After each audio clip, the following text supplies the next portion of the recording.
Last week during Crypto Bahamas, CoinDesk had a chance to catch up with former presidential and NYC mayoral candidate Andrew Yang. He's now the chair of the Forward Party, and we asked his thoughts on the upcoming midterm elections in the United States. Have a listen. One indeed. Well, I started the Forward Party to give Americans a choice from the two major parties. At the same time, there are so many folks in crypto that are concerned about the regulations that are getting drafted in DC not being very reasonable or sensible. So we've started an organization, Lobby 3 DAO, to help educate lawmakers and regulators about the many use cases of crypto that aren't in the headlines. And also, as you probably know, started GoldenDAO, a community to help uplift AAPI creators and entrepreneurs in Web3. So it's been a blast working on these projects. I think that Web3 technologies can be an awesome tool to fight poverty, and I want to see them reach that potential. Yes, we'll get into GoldenDAO, but let's talk about the Forward Party first. We've got the midterms coming up, and what do you foresee happening, shaking out in the future? We've got the Democrats. Will they lose control of the House, Senate? What are your thoughts?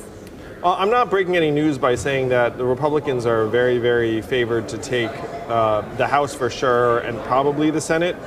I don't think that anything is going to happen that's going to change that dynamic. Frankly, it's pretty baked in. And then the question is whether that dynamic will continue to 2024, and I think a lot of that's going to be contingent on what's happening with the economy and inflation. All right, and how are cryptocurrencies impacting the elections? And there are some candidates who are accepting campaign donations in Bitcoin, and I wonder your thoughts on that. And is it legal? I mean, we don't know who or where this crypto is coming from, so is there sufficient KYC? As long as they say who they are, it's perfectly legal. There are a ton of campaigns that are taking Bitcoin and crypto donations, including the Forward Party. Some of our biggest donors have been in Bitcoin. So the federal rules are, they just want to know who you are, what you do for a living, and how much money you're donating. So as long as you're willing to sign and say, hey, this is me and I'm donating 10 Bitcoin, which is a pretty big donation,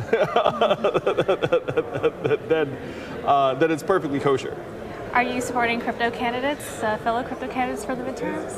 I am. So one candidate I'm going to call out is Rhodes, who's running for Congress in the Los Angeles area, and her opponent is Brad Sherman, who's very anti-crypto. So if you are someone who wants to see pro-crypto candidates win, check out Rhodes.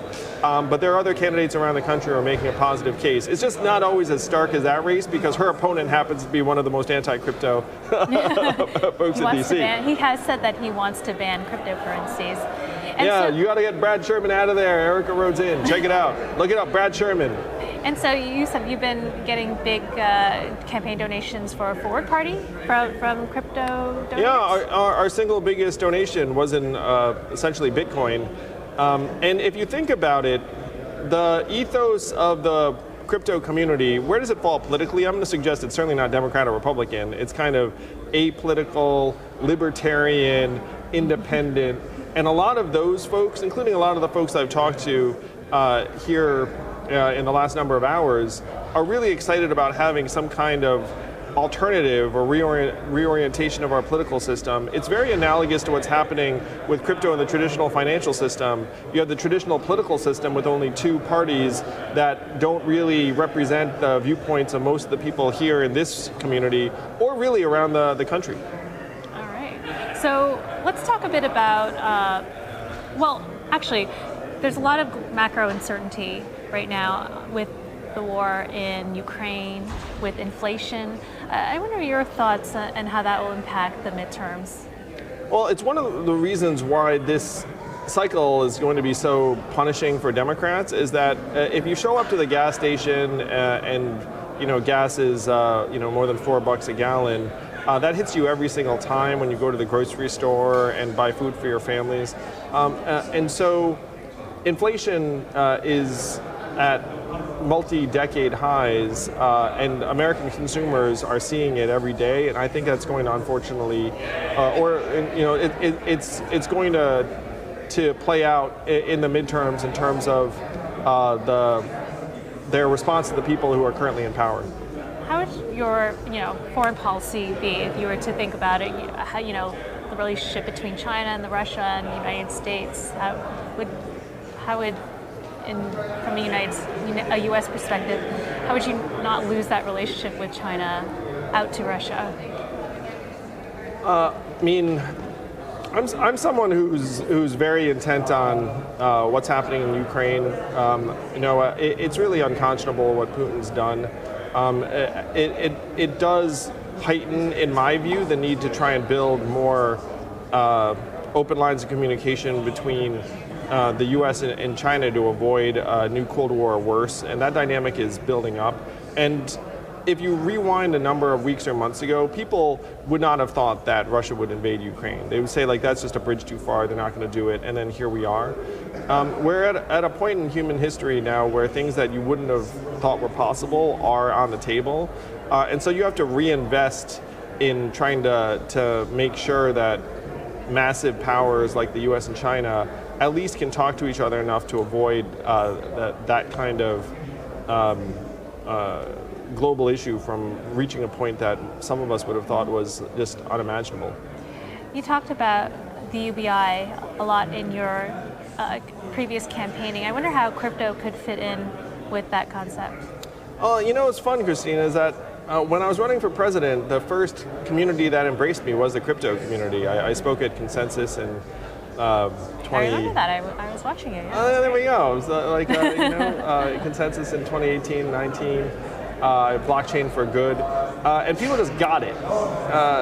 And I think it's because the folks in the crypto world are so optimistic and future-oriented, and they also know the impact that technology is going to have on a lot of our systems.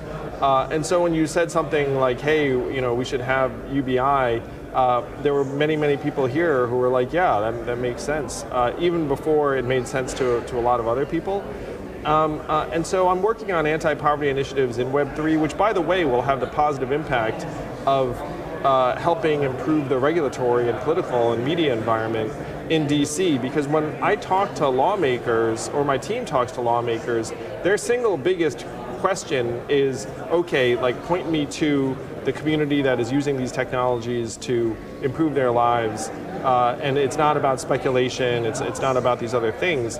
And so if we can produce those real life examples, then it's going to be good for the people, it's going to be good for crypto because more people will actually understand and be making use of it. And then also, it will help us politically. All right. You have been honing in on the AAPI community. You've created GoldenDAO. Maybe just walk us through what GoldenDAO is all about. Well, it's a really tough time for a lot of Asian Americans right now. I mean, we're seeing victims of violence in New York City, where I live. And so I wanted to do something positive that enables people to take action, because I'm a man of action, and I thought, well, if you see terrible things happening, you want to do something about it. So GoldenDAO is a community where we can elevate and activate Asian American creators, entrepreneurs, builders, and activists to make a positive difference in our communities. So very exciting. We're going to have an event in June at NFT NYC. Just walking this floor, someone just yelled GoldenDAO at me, which I really appreciated. So it's a very wholesome, positive community. And the treasury is about to get distributed, so people can vote on where some of the money is going to be dedicated. Can anyone just join? Well, the Discord is open, okay. But in order to be like a voting member, you have to buy an NFT that will then allow you into this sort of more select group. And why do you think a DAO was the way to go in amassing this community together versus just a regular nonprofit or campaign? Well, I have started and run a nonprofit in the past, and what happens with a nonprofit is that you do certain work and you have a team, and it's great, and then you're trying to communicate to people about the work that you're doing. And I thought, given that we're in 2022 and that there are these incredible tools available, instead of having a decentralized autonomous organization where people can not just for example, donate time and energy and resources, but they can also say, hey, this is where it should go. It just instinctively seemed like a more ground up, powerful approach than having the usual dynamic where there's like the head of the nonprofit and they have a dinner and they say, here's all the good stuff we did. It's like, why not just ask the people what they want to do? What other ways do you think that blockchain technology or cryptocurrencies can be incorporated in the elections or in the campaign system? Well, I would love to see voting by mobile phone. Yeah. You know, I think that would transform American politics for the difficult. better. You know, it's getting closer. I mean, I was talking to a number of technologists and investors who said, look, you know, like it's actually already being used for American military stationed abroad to be able to vote in a timely way, because before this they were like mailing things and sometimes they didn't get there, you know, time to get counted. And so I think that if we can continue to make progress on it, it's very real, and then that would improve American politics. My vision is that we get to a point where instead of holding our leaders accountable every 2 or 4 or 6 years, that we can actually provide our viewpoint on an issue in real time, have liquid democracy where different people are empowered to vote on behalf of different groups on different issues. Because the fact is, American democracy right now is struggling with a lack of accountability and representation. In 90% of the congressional races, as an example, it's either going to be a Democrat or Republican, and there's no real competition in the general because they gerrymandered the districts.